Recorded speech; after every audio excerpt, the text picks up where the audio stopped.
Paul, when I think about programs whose fans are delusional about their program and their status, two of them that jump to mind are Michigan and Texas. Are you, it's not that they're not powerhouses, but the perception of the fans is out of proportion. Yeah. But are you buying Texas as a playoff contender? I'm not. And you're right. I mean, if you had to look around the college football landscape, Max, and find two fan bases who think that they've won the last 12 national championships, or at least 5 out of the last 9 like Alabama, it would be these two. Texas won a national championship under Mack Brown 13 years ago and has come close since, but not in the last 5 or 6 years. They lost to Maryland at the beginning of the season. They've come back nicely, but they'll still have to deal Saturday at Oklahoma State, West Virginia, Oklahoma. I'm not sure they can get through that.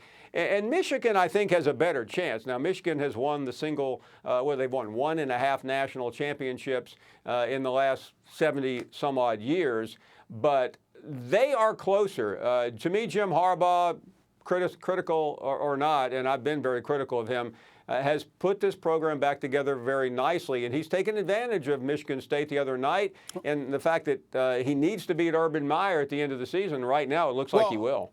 Paul, that's where I'm going with this. Because of how Purdue smacked around Ohio State, in a roundabout way, I sort of feel like that puts even more pressure on Jim Harbaugh to finally beat Ohio State. If he loses to Ohio State this year, as vulnerable as they look, it'll look even worse than him losing to them in the past. No, true, because, 6 weeks ago, I'm the one that sat next to you guys and said I think Ohio State is the biggest threat to Alabama. That was a wrong prediction, and now it's completely flip-flopped. So, yeah, but even if Harbaugh doesn't get that win, this is still a significant bounce back for him. Last year, they ended the season very, very badly. They lost to South Carolina in a bowl game. Let's not forget that. So I'm not willing to go that far yet, Stephen A., but his fans expect him to win this game. And after 4 years, you better start beating Ohio State, especially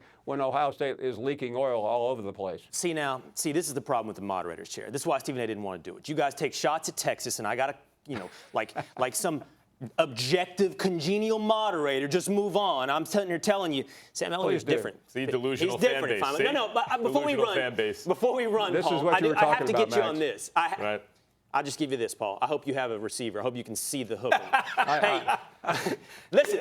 I got to get you on this real quick. Harbaugh versus D'Antonio. Okay, the walkout at Michigan State. The team taking the field. They're in a war of words, right? D'Antonio's calling it BS, and Harbaugh's calling it Bush League. Whose side are you on? Who's right here?